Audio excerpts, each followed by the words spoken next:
Alright, going to answer the questions from the last video. This is the flying jig tying Q&A. This is the third time I've shot this video. It's gotten away from me a few times where I just ended up rambling off on different things, and I didn't like how the video was, so I ended up deleting them both. And this is the last one I'm doing. So I'm going to answer the questions, and then that's really going to be it. I thought I had stuff to talk about, but I really don't. So I'm going to answer the questions, and this is going to be the last Q&A video for a while. First question, Beyond the Cane Pole, Peter. Why the outlandish colors and shiny materials, prom dresses for example, versus a more natural toned down pattern? It depends. If I'm fishing like super clear water for trout, then it's going to be more natural looking. But if you take soft plastics for bass, I don't think anybody uses soft plastics that don't have some kind of flash in them. And as far as the prom dresses, like, they're a natural color. The ones I use, I use the ones that are like green pumpkin and then a bit of chartreuse on them. And that's a fairly natural color. It's got a flash in it, but when you see minnows move, they flash. That's why that's natural. So, why do I use like pink and orange and purple and stuff like that? Because fish like it. He said, in response to the question from the last video, where he asked me the type of fishing that I'd like to try if I hadn't, he was hoping I'd say something like bow fishing or noodling. Bow fishing, up here you can only bow fish for carp, and I'm not going to eat a carp.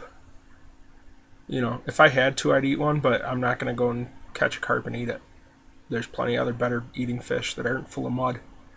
It's the same thing with catching catfish in the middle of summer up here. They're all full of mud. There's no sense in eating them.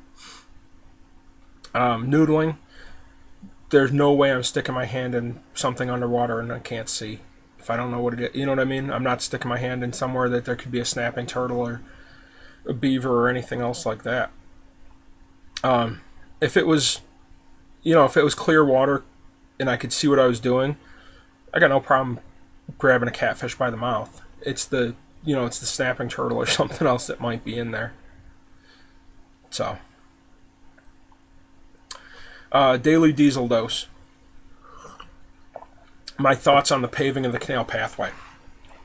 For people that aren't from around here, the part of the canal that's behind my house was recently paved. Back when he asked this question,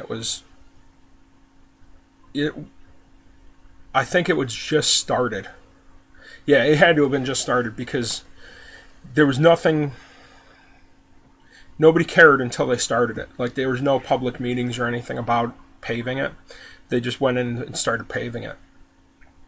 And they ended up paving less of it than they originally planned. My only concern is how it affects my fishing. I don't care about, the people that don't want to run on pavement and the people that think it's going to make bicycles go too fast on pavement. Don't care.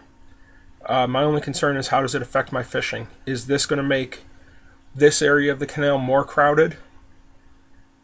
Or is it going to make other areas of the canal that don't see a lot of people more crowded, because they're going to be, the people that don't want to walk or jog back there anymore are going to move to different areas. And then those places will be crowded that normally you don't see anybody out there. So I hope it doesn't affect my fishing negatively. That's the only thing I care about as far as the canal path goes. Really, I'd rather walk on stone dust or mulch. Really, it'd be best to walk on mulch. That's softest. It's best for your walking, but you can't pedal a bike in it. So, and then you'd have a bunch of asshole kids that just go and kick it all in the canal, and so. Pro Stone Outdoors.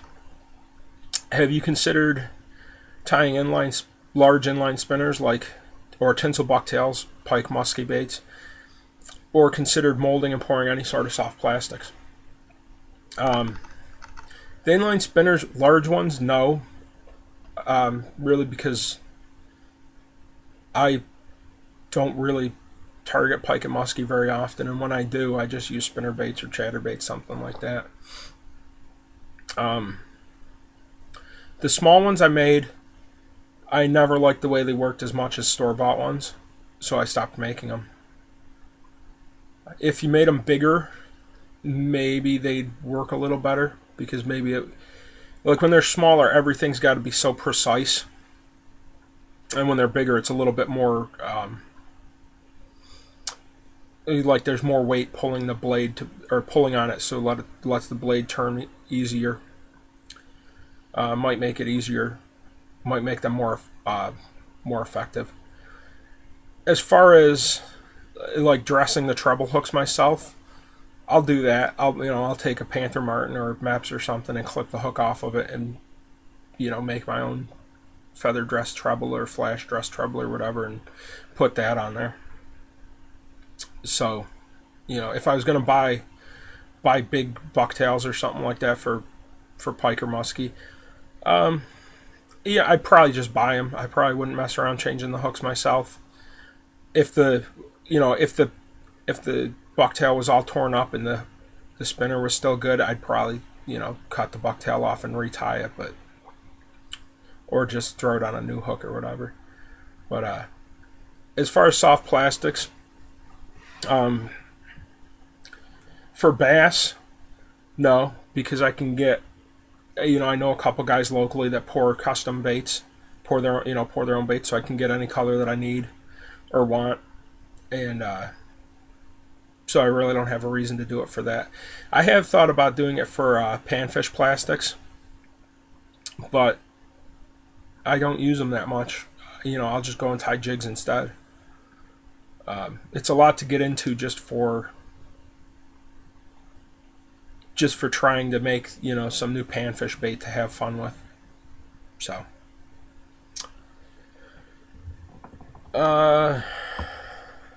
Dave Teffer, it's not really a question, but there's a question in there. He says, just a thought, some of the jigs for tying some jigs for ice fishing or small ones that I already tie may work. I've got small ones that I tie regularly that would work for ice fishing really well, and I used to tie jigs, like specifically ice fishing jigs, the little rubber leg ants and stuff like that. I used to tie for friends. Do I think I might try ice fishing this year? I think I might try ice fishing every year. I got a lot of friends that do it, and it's just a matter of time until I actually get out there one of these days and do some of it. But usually after December is my late November, December is my really busy time at work, and after that I just want to take a couple weekends to relax and not do anything. And if you wait too long, ice fishing's over with. So it's kind of tough, but I'll eventually get out there. Donald Mike Gideon has a bunch of questions. First off, do blind singers bang their teeth on the microphone? No. You don't look at the microphone when you sing. You hold it too close to your mouth to look at it. So no. Have I ever thrown a yarn-bodied kabari? No. The only traditional tenkara fly, or the old soft hackle, the old English soft hackle flies I've done is a orange silk and partridge feathers. I made a couple of them. It's mostly because most of my tenkara fishing is warm water, and I can get away with throwing foam spiders and a couple little beadhead patterns that sink. If I was going to do more trout fishing with it, I'd probably need to fish better patterns, more because the flies that I use for tenkara are generally really bright colors, and rubber legs, stuff like that. Even the bead heads. So they're more of like a bluegill bass fly than they are trout flies. What is my favorite tenkara fly pattern? Specifically tenkara, don't have one. If you're talking like the kabaris and all that stuff, the Japanese style, and then like the old English soft tackles, don't have one. My favorite fly to throw is a foam spider, or foam cricket, whatever, anything else that floats like that.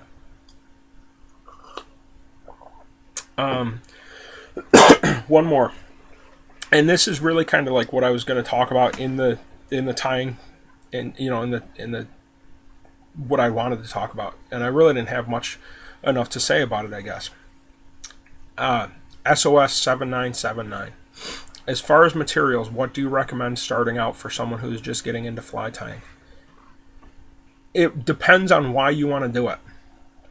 If you're doing this for a hobby, buy a bunch of stuff and tie a bunch of patterns. And if you want to limit yourself to a couple things to start out with, buy some saddle hackle, some marabou, some chenille, and like a size 10 hook and a size 6 hook, and tie woolly buggers. And woolly buggers are a great fly to learn on. They teach you a lot of things. They teach you a few things, how to measure a tail properly, and then how to open wrap a hackle feather, stuff like that. Plus, black woolly buggers catch a lot of fish. So I'd buy all those materials. I'd buy them in black. The hackle, I might get badger. The badger looks really nice. It's got a little bit of white and black variation to it. If you were going to start jig tying, I would buy chenille and silicone skirt material and tie a little silly leg or silly tail, or whatever you want to call it, silly jigs. And those, I'll have a video of that up. That'll be the video going up on Monday, so you'll see it then. How to tie those. If you're getting into this for a hobby, buy a bunch of stuff and try it out. If you're getting into this to save money and tie your own flies, keep it simple. Keep it really simple. Practice with woolly buggers, and then when you get better, start tying like a prince nymph or a pheasant tail nymph, like that kind of thing, or a hare's ear, like those good common flies that catch a lot of fish in a lot of different conditions. Those are what I would start with. But definitely the easiest one to start with and the easiest one to learn is a woolly bugger, and there's plenty of good videos on YouTube teaching you how to tie them. I would recommend, if you want to learn how to tie one, I would recommend watching like 3 or 4 videos, because everybody ties theirs slightly different. So you want to watch it and kind of get a good idea from different people of pick out the best things that they do.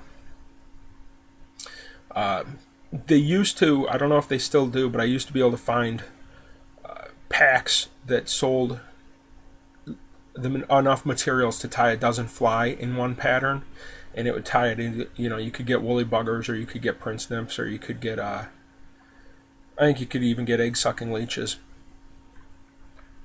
and that's another good pattern for trout and steelhead and those kind of things. But if you're trying to save money, keep it simple. But if you're getting into this because it's going to be a hobby, you're going to end up buying a bunch of things in a bunch of different colors, and most of them you'll never use. So, you can just buy whatever and just test it out and see what happens with it. But that's about it. Thanks for watching.